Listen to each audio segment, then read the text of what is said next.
হাতে কাসর নিয়ে ভিডিও শুরু করছি, তার মানে নিশ্চয়ই বাড়িতে কোনো পূজা পাঠ আছে। হ্যাঁ, ঠিকই ভেবেছো, আজ হচ্ছে রাখি পূর্ণিমা এবং এই রাখি পূর্ণিমার পূর্ণতিথিতে আমাদের বাড়িতে আয়োজিত করা হয়েছিল ভগবান নারায়ণের একটি পূজা। তো এই পূজা উপলক্ষে বাড়িতে একটু সিন্নিও দেওয়া হবে, তো সেই জন্য ভিডিওটা তোমাদের সাথে শেয়ার করা। ভিডিওটি প্রথম থেকে দেখার অনুরোধ রইল। তো দেখো, প্রথমেই কিন্তু সকালের পূজাটা হয়ে যাচ্ছে ব্রাহ্মণ মশাইয়ের দ্বারা এবং একে একে কিন্তু সবাই যে যার কাজে ব্যস্ত। যেমন বৌদি করছে রান্না বান্না, সকালে জলখাবার এবং ঠাকুরমশাই পুজো করছে, মা তার জোগাড় দিচ্ছে এবং আমি কিন্তু ভিডিও করার দায়িত্বে ছিলাম। প্রথমে ভেবেছিলাম মিনি ব্লগের মাধ্যমে তোমাদেরকে শেয়ার করব, কিন্তু দেখতে পেলাম ভিডিওটা অনেকটাই লং হয়ে গিয়েছে এবং কতগুলো পার্টের মাধ্যমে তোমাদের সাথে শেয়ার করবো, সেই জন্য একটা লং ভিডিও বানিয়ে নিলাম। আর ওই যে বললাম তোমাদের রাখি পূর্ণিমা ছিল আজ, সেই জন্য দেখো পূজার ফাঁকে ফাঁকে কিন্তু বনু সমস্ত ভাই বোন সবাইকে রাখি বাঁধছিল এবং আমিও বাঁধছিলাম। কিন্তু তো সকালে কিন্তু পূজার এই প্রসাদগুলো সমস্ত কিছুটা মাই বানিয়েছে এবং তারপরে সবার খাওয়ার দাওয়ারের ব্যাপারটা মা মাসি সবাই মিলে বানিয়েছে।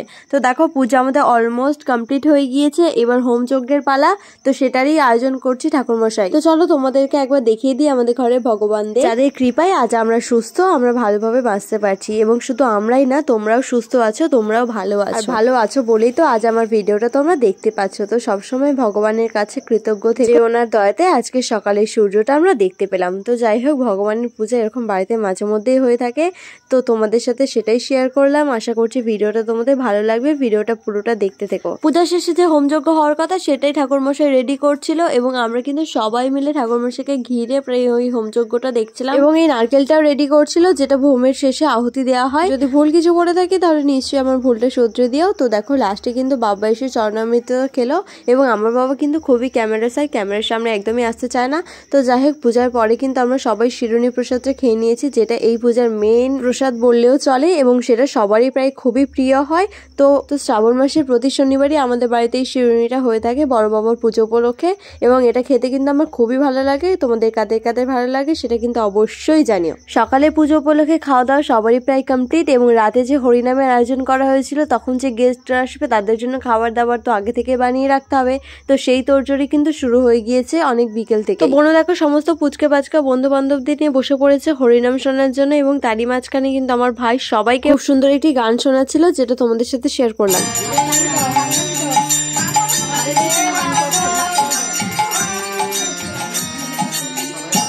হরে কৃষ্ণ কৃষ্ণ কৃষ্ণ হরে হরে, হরে রাম রাম রাম হরে হরে।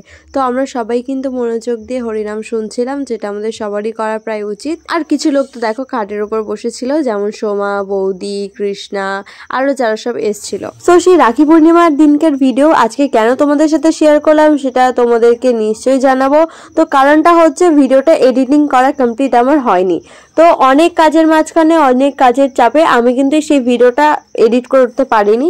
তো আজকে তোমাদের সাথে এডিট করে সেটা শেয়ার করছি, কিছু মনে করো না, তোমরা সেম ভালোবাসা দিও এবং চ্যানেলটিকে নতুন হলে সাবস্ক্রাইব করে দিও।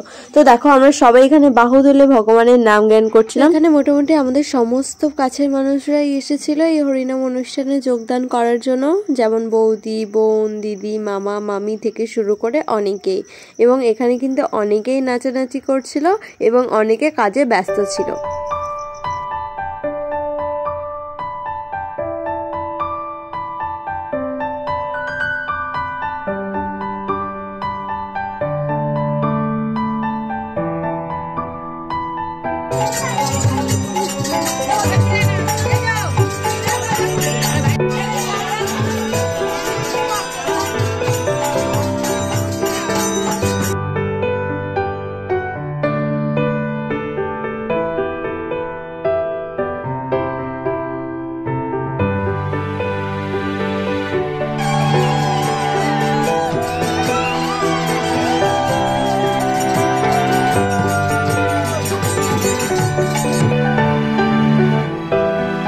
হরিনাম শেষে আমরা কিন্তু সবাই একে একে খেতে বসে পড়েছিলাম। জায়গাটা অনেকটাই ছোট ছিল, তাই একেবারে সবাই আর খেতে বসতে পারিনি, কিছু কিছু লোক করে আমরা খেতে বসেছিলাম। প্রথমে মামা, মামি, আমার বোন, ভাই, বৌদি, দাদা সবাই খেতে বসেছিল, তারপরে আমরা পিসি, মা সবাই মিলে খেতে বসেছি। তো আজকের দিনটা আমরা কিন্তু খুবই মজা করে কাটিয়েছি এবং সবাই একসাথে হয়ে খুবই আনন্দিত হয়েছি। আর এদিকে কিন্তু বনুর বন্ধুরাও বসে পড়েছিল।